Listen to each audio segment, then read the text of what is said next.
te prions de nous parler et de nous bénir au nom du Seigneur Jésus-Christ. Amen. Est-ce que vous pouvez m'entendre derrière malgré la pluie? On peut prêcher? Ça va, vous m'entendez derrière? Si vous m'entendez, faites signe, sinon on va simplement prier sans prêcher. Frère Béni, ça va? On peut m'entendre derrière? Ok, merci. Frère Naïk, vous entendez derrière? On peut donc prêcher. Nous allons prendre nos Bibles et nous lisons dans 1 Samuel, chapitre 15, versets 22 à 24. 1 Samuel, chapitre 15, versets 22 à 24. Alors, nous allons lire au nom du Seigneur Jésus-Christ. 1 Samuel 15, 22 à 24. Lisons donc. Samuel dit: L'Éternel trouve-t-il du plaisir dans les holocaustes et les sacrifices, comme dans l'obéissance à la voix de l'Éternel? Voici, l'obéissance vaut mieux que les sacrifices, et l'observation de sa parole vaut mieux que la graisse des béliers. Car la désobéissance est aussi coupable que la divination, et la résistance ne l'est pas moins que l'idolâtrie et les théraphim. Puisque tu as rejeté la parole de l'Éternel, il te rejette aussi comme roi. Alors Saül dit à Samuel: J'ai péché car j'ai transgressé l'ordre de l'Éternel, et je n'ai pas obéi à tes paroles. Je craignais le peuple et j'ai écouté sa voix. Nous disons Amen. Nous pouvons nous asseoir. Alors nous sommes à la partie numéro 4 de notre enseignement intitulé « L'obéissance vaut mieux que les sacrifices ». Nous avons vu mercredi que chaque fois qu'un fils de Dieu désobéit à la voix de Dieu, chaque fois qu'un fils de Dieu désobéit à la parole de Dieu, cette désobéissance a toujours attiré des ennuis. Tu ne peux pas être un fils de Dieu, tu ne peux pas être un élu de Dieu, désobéir à la voix de Dieu, désobéir à la parole de Dieu, et que Dieu te laisse impuni. Dieu châtie tous ceux qu'il aime. Et à bien des fois, Frère Branham a insisté sur cela, que tous ceux qui viennent à Dieu doivent être éprouvés, testés, ils doivent être châtiés par Dieu. Alors Dieu châtiera toujours toute obéissance d'un fils de Dieu, toute obéissance d'un élu de Dieu. Il pourra ne pas châtier la désobéissance d'un païen. Dieu n'a rien à voir avec lui. Il ne marche pas avec Dieu. Il ne croit pas à la parole de Dieu. Alors, quand tu te dis chrétien, tu es fils de Dieu, et donc tu es soumis au respect de la volonté de Dieu. Tu es soumis au respect de la parole de Dieu. Parce que notre Dieu est un Dieu d'ordre et non pas de désordre. Et là où il y a désobéissance, là où il y a désordre, il n'y a pas de prospérité, il n'y a pas de succès et il n'y a pas de communion avec Dieu. Nous avons vu l'exemple palpitant d'Abraham, le père de la foi, le type même de l'élection de Dieu. Abraham, l'élu de Dieu, qui avait été appelé par Dieu à quitter le pays de son père et sa mère et d'aller au pays où Dieu l'envoyait. Nous avons vu qu'Abraham a obéi en partie. Il a pris ses biens, il a pris Sarah qui était sa femme, et au-delà, il a aussi pris son neveu Lot. Or, dans l'ordre divin, Dieu n'avait jamais recommandé à Abraham de prendre aussi son neveu. Lorsque Abraham prend son neveu Lot, Lot ne pouvait pas aller seul. Lot aussi a pris sa femme. Lot aussi a pris quoi? il a pris ses bergers, il a pris ses serviteurs, il a pris aussi son troupeau. Et donc, ça faisait beaucoup de choses que Dieu n'avait pas recommandées à Abraham. Et Dieu n'a pas fermé les yeux parce que c'était Abraham son serviteur. Non. Dieu ne peut pas s'abaisser jusqu'au point de ne pas punir la désobéissance d'un élu. Si tu es un élu, sache que Dieu te regarde il te regarde avec une grande attention. Il veille de sorte que tu restes toujours sur le chemin tracé, que tu marches toujours selon la voie pourvue par Dieu. Et quand tu sortiras de la voie pourvue par Dieu, l'amour de Dieu doit te ramener, mais en te châtillant. Voyez-vous, dans le plan naturel, la Bible recommande aux parents de ne pas éloigner la chicotte des enfants. Lorsqu'un enfant est à la dérive, un bon père ne va pas croiser les bras et dire non, c'est l'enfant. L'amour du père fera que le père puisse châtier l'enfant. Et quand l'enfant est châtié, il comprend par là qu'il est en erreur vis-à-vis des principes qui gouvernent la maison de son père. Et alors, un véritable fils fera quoi? Il va revenir à l'obéissance des principes même qui gouvernent la maison de son père. Or, nous sommes la maison de Dieu, nous sommes le peuple de Dieu, nous sommes agents du royaume de Dieu, et l'amour de Dieu nous ramènera toujours à l'obéissance des principes qui gouvernent le royaume dans lequel nous faisons partie. Le royaume auquel nous faisons partie, c'est le royaume de la lumière, et Dieu ne permettra pas que nous puissions cohabiter avec les ténèbres. La désobéissance est une œuvre des ténèbres. Nous avons dit mercredi que nous ne devons jamais mettre des sentiments dans tout ce que Dieu nous dit. Dans nos relations avec Dieu, nous devons écarter toutes sortes de sentiments. Et la Bible nous recommande de nous séparer toujours des méchants, de ne pas marcher selon les conseils des moqueurs. Peu importe le type de relation que tu as avec une personne, quand son conseil est contraire à la parole de Dieu, la parole de Dieu te conseille de ne pas écouter cela. La parole de Dieu te conseille de t'éloigner de cette personne. Car selon 1 Corinthiens 15, 33, les mauvaises compagnies corrompent les bonnes mœurs.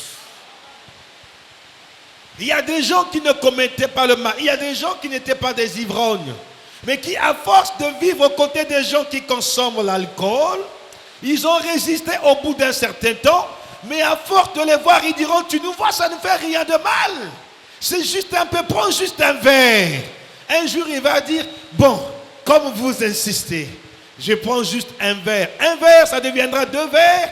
2 verres, 3, 4, et après, ça sera des bouteilles. Et tu deviens un ivrogne. Pourquoi? Parce que tu as marché avec des mauvaises compagnies. Est-ce que l'Église est en train de comprendre? Est-ce que vous êtes en train de m'entendre? Ok. Alors, nous allons voir aujourd'hui un deuxième cas où Abraham avait été désobéissant vis-à-vis de Dieu. Et par sa désobéissance, Abraham s'est attiré des ennuis. En fait, quand un enfant de Dieu désobéit à Dieu, cela signifie en d'autres termes, il appelle les problèmes. Il dit, oh, mais je n'ai pas de problème, ce n'est pas normal. Problème, venez vers moi, je suis disposé à avoir des problèmes. C'est exactement ce que signifie désobéir à la voix de Dieu. Chaque fois que quelqu'un désobéit à la voix de Dieu, il appelle les problèmes. Et les problèmes n'attendent que ça. Parfois même les problèmes n'ont pas programmé venir à vous. Mais quand vous désobéissez à Dieu, le problème entend ta voix. Il dit, moi j'attends les problèmes, venez. Et les problèmes viendront s'installer. Et pour partir, ça sera difficile. Pour que ces problèmes sont venus par la voie de votre désobéissance. Et le seul moyen pour vous de vous débarrasser de ces problèmes, c'est de revenir à la voie de l'obéissance. Quand tu reviendras à l'obéissance à la parole, cela chassera le problème. L'obéissance à la parole chasse les problèmes. La désobéissance à la parole appelle les problèmes. Qui veut chasser les problèmes dans sa vie, qu'il élève sa main? Moi aussi.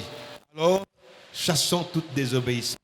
Quand nous chassons la désobéissance, les problèmes partiront avec la désobéissance. Alors, il est arrivé dans la marche d'Abraham qu'il mette encore, comme lors de l'histoire avec Lot, qu'il mette encore ses sentiments dans sa relation entre Dieu et lui. Dieu lui avait promis un fils, et le fils naîtrait par Sarah. Abraham a cru, la Bible rend témoignage. Il dormait, il se réveillait, il marchait avec la parole de la promesse. Mais un jour, Sarah a raisonné. Sarah a pris Abraham au sentiment. Il dit, mon chéri, c'est vrai que Dieu t'a parlé, et je crois qu'il a dit la vérité, mais ça fait tant d'années que nous attendons cet enfant ne vient pas. Je crois toujours que la descendance, comme Dieu te l'a promise, viendra. Mais regarde, moi je suis vieille, j'ai déjà dépassé l'âge de la ménopause. Donc, en vérité, ce n'est pas évident que l'enfant vienne par moi. Mais c'est toujours toi, Abraham. Mais Dieu nous a donné une servante, une bonne servante. Prends Agar, ma servante. Va avec elle, fais d'elle ta femme juste pour un temps. Et alors, elle sera enceinte. Et par Agar, tu auras une descendance, tu auras un fils. Dieu avait-il dit à Abraham que la postérité, que les enfants viendront par Agar? Non. Dieu avait dit par Sarah. Mais puisque le temps passait et Sarah a regardé à la circonstance, à son âge, Sarah va interpréter la parole de Dieu à sa manière. Et cela a touché les sentiments d'Abraham. C'est vrai. Ah, je n'avais pas vu ça de cette manière. Vous voyez comment le diable nous prend, les sentiments. Je n'ai pas vu ça de cette manière. Oui, mais c'est possible. C'est toujours moi, Abraham. Il s'agira toujours de ma sémence, donc de ma prospérité, de ma postérité. Abraham est allé avec Agar. Pour Sarah, c'est le mauvais regard d'Agar. Agar qu'il a considéré maintenant comme une rivale. Aucune femme ne supporte ça. Qu'une rivale te parle mal, te regarde mal, ça fait autant mal que si on t'avait injurié. Les femmes, vous le savez très bien. Et donc, voici cette douleur que Sarah va commencer à sentir, douleur qu'elle n'avait pas ressentie avant. Et pour Abraham, quoique là, il était en erreur, Ismaël qui est né d'Agar, c'est la semence d'Abraham, c'est son enfant. Et Abraham devait supporter de voir Sarah maltraiter Agar et Ismaël, le fils d'Abraham. Quel père voudrait voir son enfant être maltraité? Mais il n'avait pas de force, il ne pouvait rien faire. Et finalement, Agar n'a pas supporté cela. Au bout d'un certain temps, elle fuit, elle quitte la maison. Mais elle fuit avec l'enfant Ismaël. Mettez-vous maintenant à la place d'Abraham. Qu'est-ce qu'il a ressenti en voyant Agar partir avec son enfant? C'est le seul moment où Abraham, de son existence, quand Ismaël est né, s'est vu être père tout de même. C'est vrai que c'était par une voie dérivée, mais il était tout de même père. Et cet enfant qui est né va être maltraité sous tes yeux, et cet enfant est chassé, et là le père est impuissant. Abraham ne peut rien faire. Lorsque tu t'écartes de la parole de Dieu, quand tu deviens désobéissant à Dieu, tu seras toi-même impuissant devant les problèmes qui sont issus de ta désobéissance. En ce moment, tes jeûnes et prières ne pourront pas changer cela. Ce n'est pas question de jeûner ou de prier. Parfois, les gens prennent des contours pour rien. Ne jeûne pas parce que tu es rentré dans les problèmes à cause de ta désobéissance. Reviens simplement à Dieu. C'est aussi simple que ça. Mais les hommes n'aiment pas les choses simples. Les hommes aiment prendre des voies dérivées, des voies compliquées. Et Agar est parti. Abraham a souffert dans son cœur. Mais cela n'a pas atténué, n'a pas enrayé l'amour de Dieu pour Abraham. Abraham reste le père de la foi. Il reste le serviteur de Dieu, le type parfait de l'élu. Ça reste Abraham. Et même dans la Bible, le paradis a été appelé le sein d'Abraham. Et Jésus-Christ est aussi appelé fils d'Abraham. Parmi ses attributs, parmi les noms qu'il a pris, il est aussi appelé fils d'Abraham. Et donc, quand Dieu t'a sauvé, tu ne perdras pas le salut. Mais tu peux perdre par moments les avantages qui sont rattachés à ton salut. C'est comme David quand il a péché, il n'a pas perdu le salut, mais il avait perdu la joie du salut. Et il a dit, oh mon Dieu, rends-moi la joie de mon salut. La désobéissance à Dieu, c'est un péché grave qui va ôter la joie du salut, qui va empêcher le chrétien à jouir des privilèges qu'il a en tant que fils de Dieu. Dans les maisons où nous avons grandi, il y a eu des moments où parfois la relation avec le père n'était pas bonne. Mais pendant cette période où ta relation avec le père est froide, tu verras, le père s'arrangera à te faire mal. Il fait des choses, il donne des avantages à tes frères, à tes soeurs, même tes cadets, et toi, il ne te donne pas. Ça faisait plus mal que la chicotte. Par exemple, il achète des bonnes choses. Souvent, il achetait ce que toi, tu aimes. Il donne aux autres, et toi, tu dis, où est ma part? Non, toi, tu es désobéissant. On ne te donne pas. Frère, on est passé par là. Lesquels sont passés par là qui élèvent la main? On est passé par là. Ça fait très mal de voir que les autres ont des avantages. Et moi, je suis fils ou fille comme lui ou comme elle. On donne à cela et moi, on ne me donne pas. Pendant cette période où toi, tu es désobéissant, tu vois que les témoignages commencent à pulluler dans l'église. Le frère X témoigne, la soeur X témoigne, mais nous fréquentons la même église, nous écoutons le même message, nous avons la même foi. Que se passe-t-il? Dieu est en train de te parler. comme quoi, le malheur des uns fait le bonheur des autres. Et donc, restons attachés à la parole, que chacun reste comme Habakkuk, là où Dieu l'a mis. Le problème de Sarah, c'était l'impatience. L'impatience a conduit beaucoup de gens à commettre des erreurs graves. Quand Dieu a parlé, ce qu'il a dit s'accomplira. Mais ce que Dieu déclare s'accomplit au temps de Dieu et à la manière de Dieu. Dieu n'accomplira pas les choses à ta manière à toi. Non, monsieur, non, madame. Tu as beau prier, tu as beau jeûner, mais Dieu ne fera pas les choses à ta manière. Les choses se feront toujours à la manière de Dieu. Et il y a une histoire que Frère Branham raconte quelque part. Il dit, il s'agit des arbres qui priaient Dieu. C'est juste une anecdote, mais qui explique des choses. Or, dans les Écritures, les arbres symbolisent les hommes. Psaume 1, heureux, voilà. Il est comme un arbre planté près d'un courant d'eau. Il dit, et alors, il y a eu, je crois, 3 arbres ou 4. Ces arbres ont adoré ces arbres, croyaient Dieu. Donc il s'agit des hommes qui croient Dieu. Ils ont adoré, ils ont prié, adoré, ils ont senti l'onction. Et un arbre va prier, va dire, mon Dieu, je veux que tu me lèves, que je sois l'arbre le plus haut de la forêt.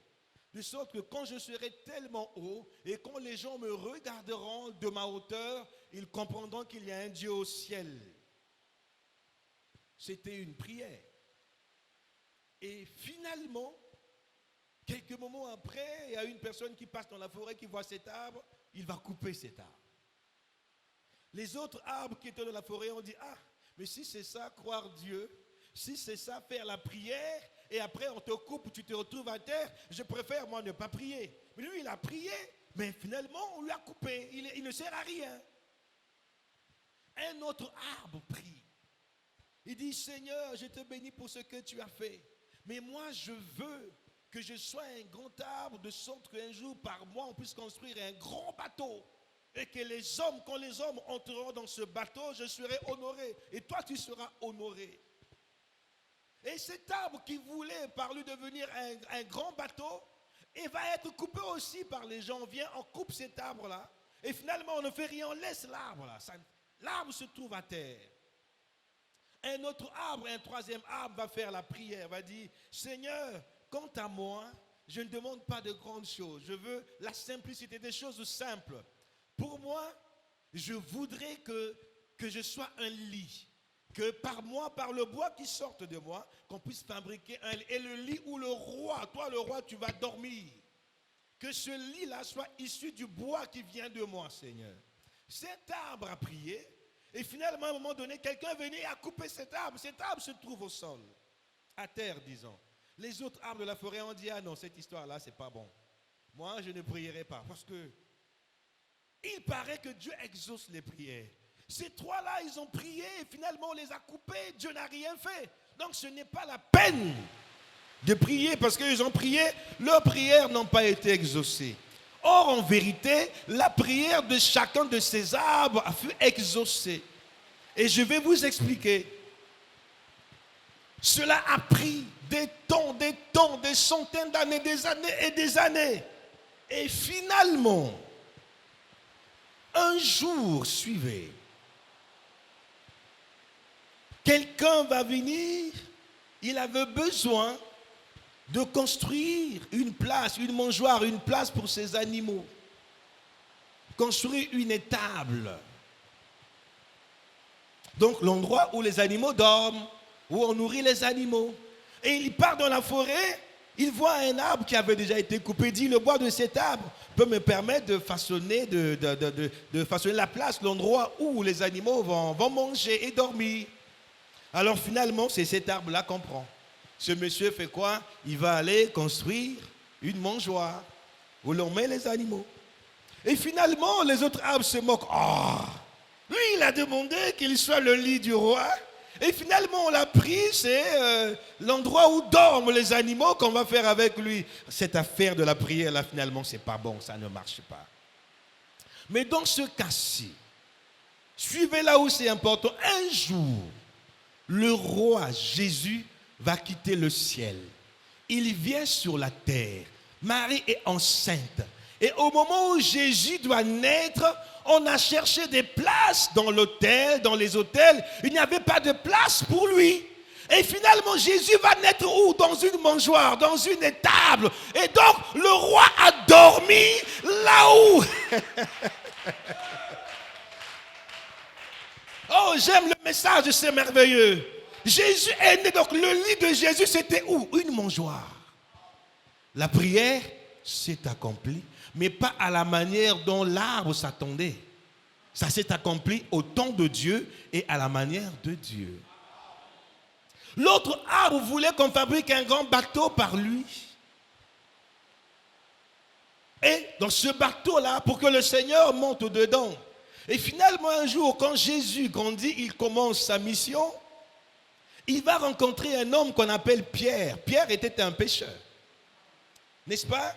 Et Pierre ou l'un des autres disciples, ils avaient une barque. Jésus voulait prêcher. Jésus a dit, est-ce que je peux monter dans votre barque pour prêcher? La barque est faite de quoi? De bois. Jésus est monté dans la barque et de la barque, il a commencé à prêcher et les âmes furent sauvées et la prière de cet arbre fut exaucée. Alléluia. Lorsque Jésus voulait aller guérir quelqu'un de l'autre côté, il est monté sur une barque. Et c'est même de la barque que Jésus a apaisé le vent. Il était dans une barque. Dieu exauce toujours les prières, mais à sa manière, en son temps. Il reste un arbre. L'autre, celui qui priait pour qu'il soit l'arbre le plus haut, de ce que quand les gens le regardent, que les gens se souviennent qu'il y a un Dieu là-haut. Sa prière aussi va s'accomplir. Jésus finit sa mission, il doit aller où? Au calvaire. Pour qu'il meure, les hommes disent, crucifiez-le, pendez-le au bois. Alors on va aller prendre le bois. Il est mort où? Sur une montagne. Les passants regardaient là-haut sur une montagne. Et aujourd'hui, les chrétiens du monde entier regardent. Nous sommes prêts aussi à punir toute désobéissance lorsque votre obéissance sera complète. Je relis. Nous sommes prêts aussi à punir toute désobéissance lorsque votre obéissance sera complète. À quel moment, dit Paul, pouvons-nous punir toute désobéissance? Lorsque votre obéissance sera complète. Tant que vous n'êtes pas devenus, je reformule, tant que nous ne serons pas tous devenus complètement obéissants à Dieu, nous ne pourrons pas vaincre la désobéissance et donc nous ne pourrons pas vaincre le diable. En vérité, selon les Saintes Écritures, le diable est un adversaire déjà vaincu. Et qu'est-ce qui donne au diable la force de nous attaquer et de nous vaincre par moments? C'est notre désobéissance. Si votre maison est hermétiquement fermée, avec la plus haute sécurité qui soit, le voleur, aussi expert soit-il, ne pourra pas entrer. Il va essayer de défoncer, mais ne pourra pas défoncer, il va s'en aller. Et la plus grande sécurité que nous avons face aux attaques de Satan, c'est le terrain de l'obéissance. Quand nous sommes obéissants, nos problèmes sont les problèmes de Dieu.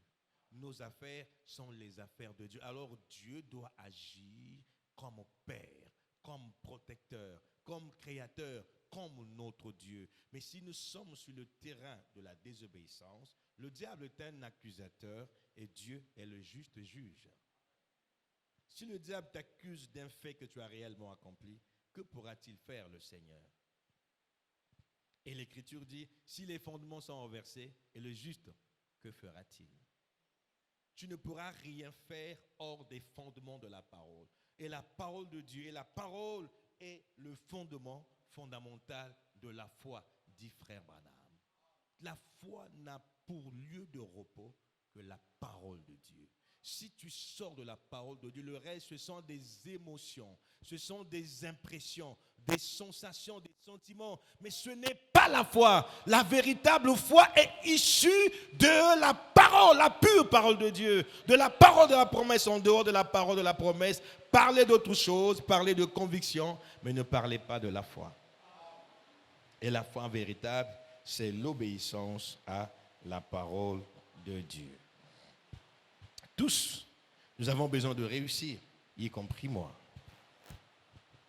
Prenons la réussite comme une porte. Et lorsque vous voulez ouvrir une porte fermée, vous devez vous servir de quelque chose. Quelle est cette chose? Une clé. Et nous savons tous que ce n'est pas n'importe quelle clé qui ouvre n'importe quelle porte. À chaque serrure correspond un type de clé. Il y a une clé qui a été faite pour ouvrir telle serrure. Mais si tu n'as pas la bonne clé, tu pourras introduire clac, clac, clac. Il y a une résistance. La porte ne s'ouvrira pas. Si nous voulons l'abondance, la prospérité, la réussite, c'est une porte, n'est-ce pas? Il doit y avoir une clé. Il y a une clé pour ouvrir cette porte. Et la clé pour ouvrir la porte de l'abondance, c'est l'obéissance. Et les chrétiens comprennent mal les choses. Ils font toujours souvent des mauvaises applications de l'Écriture. Les gens jeûnent et prient pour être bénis. Alors que Dieu ne nous a jamais demandé de jeûner et prier pour notre bénédiction. Lisez la Bible, ça n'existe pas. Pour notre bénédiction, le principe, c'est le respect de la parole de Dieu. Nous verrons cela plus clairement dimanche, Dieu voulant. Donc les gens qui jeûnent et qui prient pour leur élévation, ils perdent leur énergie, ils perdent leur temps. Combien de gens le font et la bénédiction n'est pas venue? Tout simplement parce qu'ils ont pris la mauvaise clé. C'est une clé, mais c'est la mauvaise par rapport à la porte que tu veux ouvrir. Celui qui veut être béni et élevé de Dieu doit être le plus obéissant à Dieu. Plus tu obéis, plus Dieu t'élève. Mais cette élévation ne viendra pas à ta manière. Ça ne viendra pas au moment où toi tu l'attends. Ça viendra au moment de Dieu et à la manière de Dieu. Est-ce que vous comprenez cela? Si tu comprends, tu dis Amen, Amen, Amen. Gloire au Seigneur. Alors, le dernier point est ceci. Celui qui désobéit à la volonté de Dieu, celui qui désobéit à la parole de Dieu, détruit sa destinée, détruit son avenir. Ton avenir dépend des décisions que tu prends aujourd'hui. Ton avenir, ne l'oublie pas, dépend de ce que tu fais aujourd'hui. En vérité, l'avenir n'est pas dans le futur. L'avenir est dans le présent. Est-ce que vous avez compris ça? Alors, celui qui obéit à Dieu dans le présent est béni dans le présent et dans le futur. Celui qui désobéit à la voix de Dieu détruit sa destinée, détruit son avenir. Ne l'oubliez pas. Nous allons prendre, je crois, 2 cas dans les Saintes Écritures pour gagner le temps. Et après, nous allons prier. Je vais prendre le cas de Saül. Saül avait eu la possibilité d'être déjà roi. C'est le premier roi d'Israël, n'est-ce pas? Il était roi. Mais pour conserver sa royauté, donc pour qu'il soit roi dans le futur, qu'il demeure roi jusque dans son futur, il devait prendre des bonnes décisions dans le présent. Alors qu'est-ce qu'il devait faire? Il devait rester fidèle à la parole de Dieu, fidèle aux exigences de Dieu. Donc, il est arrivé un jour que Israël était en guerre, en bataille contre les Philistins. Lorsque Samuel, le prophète, a invoqué Dieu, Dieu leur a demandé d'attendre 7 jours. Ils devaient offrir le sacrifice à Dieu le 7e jour. Et après, Dieu donnerait, par le prophète Samuel, l'autorisation de lancer l'assaut. Mais pendant ce temps, Israël n'était pas avantageux au franc. Les nouvelles qui parvenaient au roi étaient mauvaises. Et pour que le sacrifice soit offert, il fallait que le prophète Samuel soit là. Alors, Saül attend, le prophète ne vient pas. Et au franc, ça ne s'arrange pas. Israël recule. Et finalement, il n'y avait plus de forgerons en Israël pour fabriquer l'épée, parce qu'à l'époque, ils se battaient par l'épée et la lance. Ça se faisait avec du fer, il fallait des forgerons. Et les forgerons étaient partis du côté des Philistins. Les Philistins avaient compris que si on les laisse en Israël, ils vont fabriquer des armes, Israël va nous battre. Donc, les Philistins ont emporté chez eux les forgerons. Et l'armée se trouve sans défense. Le peuple n'avait plus comment, ne savait plus comment avoir des armes. Et le prophète Samuel ne vient pas. Dieu a dit 7 jours et lui il ne vient pas. Alors Samuel va être impatient. Il dit, nous ne pouvons pas partir à l'assaut sans offrir l'holocauste, le sacrifice à Dieu. Alors Saül va dire, apportez-moi le sacrifice. On va offrir le sacrifice et puis on va aller en guerre, sinon on va perdre la guerre. C'est ça la mauvaise décision qu'il avait prise. C'est pendant qu'il prend la mauvaise décision que le prophète Samuel arrive. C'était trop tard. On va lire cela dans 1 Samuel chapitre 13. Très souvent, on dit que la calebasse se casse au seuil de la porte. Donc souvent, c'est au moment où tu prends la mauvaise décision et c'est à ce moment que Dieu s'apprêtait à agir et tu changes tout le programme. Que ces conseils puissent nous édifier. 1 Samuel chapitre 13, versets 8 à 14. Nous allons lire cela. 1 Samuel chapitre 13.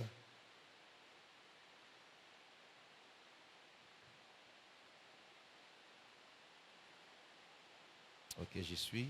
8 à 14. Suivez, il s'agit de Saül. Il attendit 7 jours selon le terme fixé par Samuel. Mais Samuel n'arrivait pas à Gilgal et le peuple se dispersait loin de Saül. Alors Saül dit, amenez-moi l'holocauste et les sacrifices d'action de grâce. Et il offrit l'holocauste. Comme il achevait d'offrir l'holocauste, voici Samuel arriva. Et Saül sortit au-devant de lui pour le saluer. Ok. Samuel dit, qu'as-tu fait, Saül? Qu'as-tu fait? Saül répondit, lorsque j'ai vu que le peuple se dispersait loin de moi que tu n'arrivais pas au terme fixé et que les Philistins étaient assemblés à Michmash, je me suis dit, les Philistins vont descendre contre moi à Gilgal et je n'ai pas imploré l'Éternel. C'est alors que je me suis fait violence et que j'ai offert l'holocauste. Samuel dit à Saül, tu as agi en insensé. Nous avons déjà parlé du mot insensé la fois dernière, je crois dimanche, et ça revient. Samuel dit à Saül, tu as agi en insensé. Tu n'as pas observé le commandement que l'Éternel, ton Dieu, t'avait donné. L'Éternel aurait affermi pour toujours ton règne sur Israël. L'Éternel aurait affermi pour toujours ton règne sur Israël. Donc, n'eût été la désobéissance de Saül, Dieu projetait d'affermir pour toujours le règne de Saül. Mais puisque Saül a désobéi parce qu'il a été impatient, je reviens sur l'impatience. Le manque de confiance est un fléau qui détruit la destinée de beaucoup de croyants. Beaucoup de croyants ont détruit leur destinée à cause du manque de patience. Si Dieu a parlé, attendez là où il vous a mis à la parole, dans la parole. Et frère Branham dit ceci. Si Dieu vous dit de faire ceci et que lui il va faire cela, telle chose, vous donc faites ceci et Dieu fera cela. Si vous ne faites pas ceci, Dieu ne fera pas cela. Donc c'est une suite logique. Dieu dit attends, tu vois la mort venir. Samson va se scinder en deux. Suivez. Il va donner son corps, sa force à Dieu, mais son cœur à une femme étrangère, Dalila. Et la chute de Samson est venue par cette femme. Ce que tu chéris plus que la parole de Dieu va causer ta chute, frère. Ce que tu chéris plus que la parole de Dieu va causer ta chute, ma soeur. Tu ne dois rien aimer plus que Dieu. Tu ne dois rien vouloir plus que d'obéir à la voix de Dieu. Peu importe ce que Dieu te dit de faire, que ce soit par la parole écrite, que ce soit par une révélation particulière, si cela vient de Dieu, écoute la voix de ton Dieu et tu réussiras. Samson n'a pas écouté, finalement il est mort avec ses ennemis. Je vous épargne des détails. Je vais clôturer en vous donnant le témoignage d'un serviteur de Dieu. J'ai été touché par ce témoignage. Oh, que Dieu m'aide à être obéissant pour cela. Cet homme de Dieu vivait dans un pays pauvre. Finalement, le Seigneur le bénit.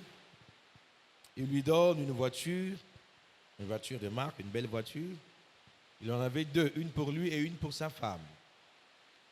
Et finalement, un jour, Dieu lui parle dans son cœur. Ayant vu un homme, Dieu dit, une pensée monte dans son cœur, prends cette voiture, offre cette voiture à un tel. Il lui dit, Seigneur, c'est toi qui me parles? Oui. Prends ta belle voiture, la grande voiture, la grosse voiture que tu as, donne ça à un tel, il en a besoin. Cet homme aime Dieu.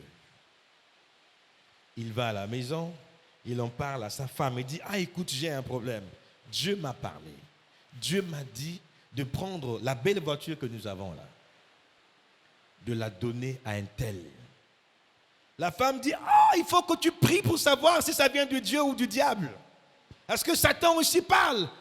Tu penses que Dieu peut vouloir prendre la voiture qu'il t'a donnée? C'est lui qui t'a donné ça. Comment il va te dire de donner ça à quelqu'un d'autre?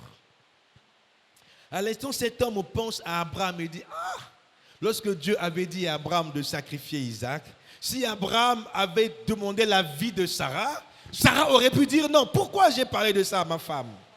Il dit, écoute, je vais faire ce que Dieu m'a dit.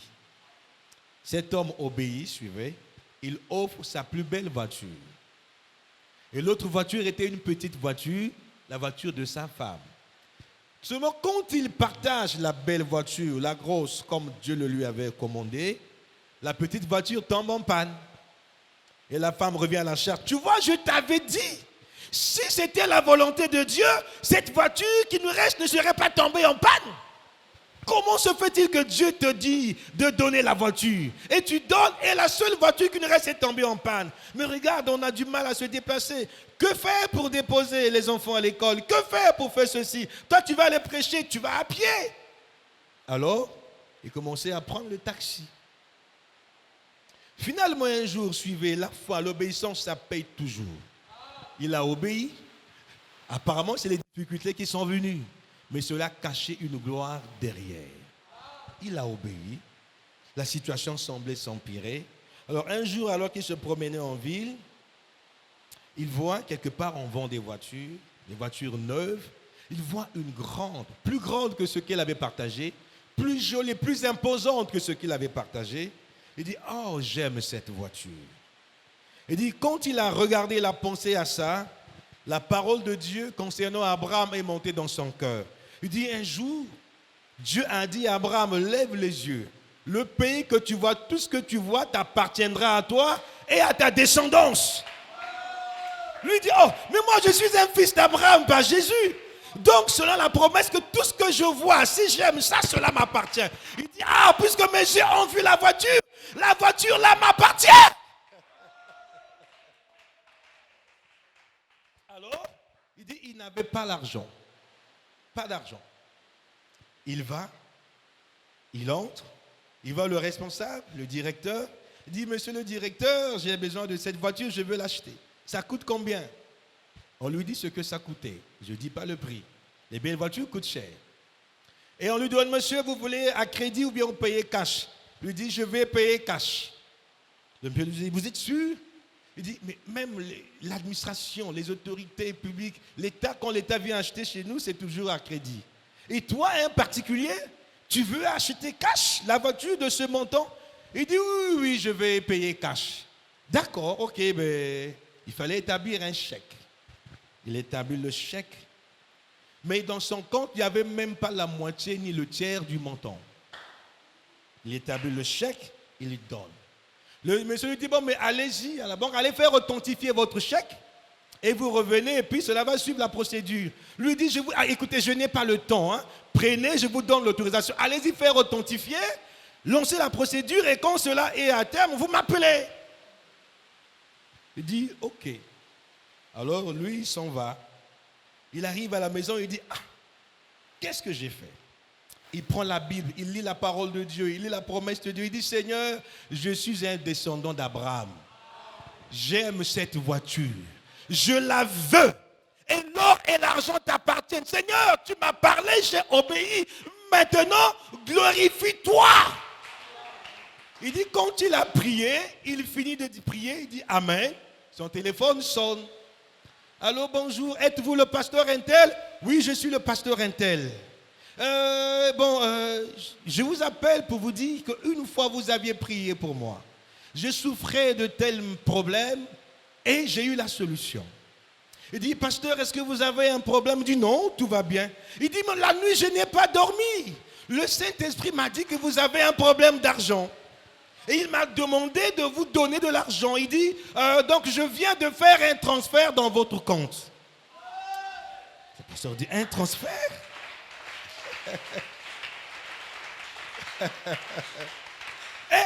Et elle a transféré le montant qu'il fallait pour acheter la voiture cash. Donc avant la procédure d'authentification du chèque, le compte fut approvisionné. Et quand la procédure arrive à son terme, la société appelle le monsieur, le pasteur. Il va et le directeur le regarde et dit, monsieur, pouvez-vous me dire qui êtes-vous? Il dit, vous ne me connaissez pas?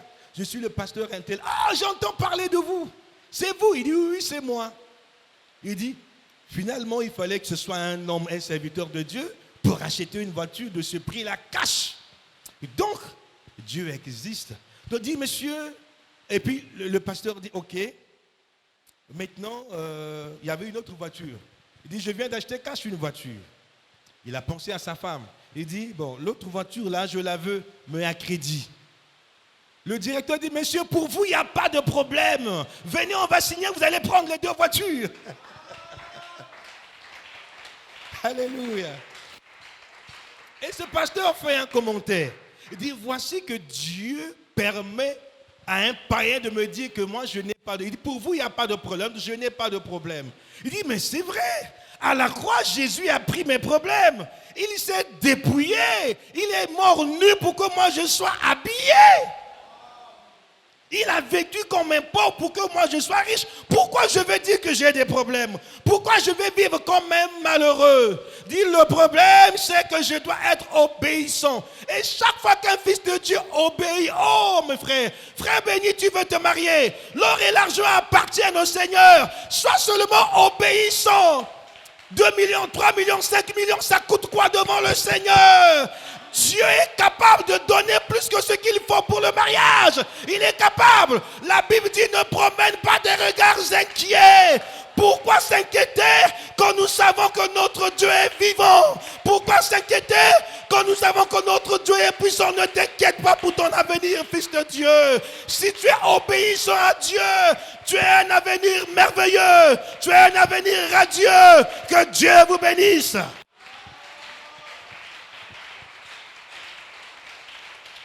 Alléluia. L'obéissance vaut mieux que les sacrifices. Nous ne pouvons pas aller plus loin avec Dieu sans obéissance.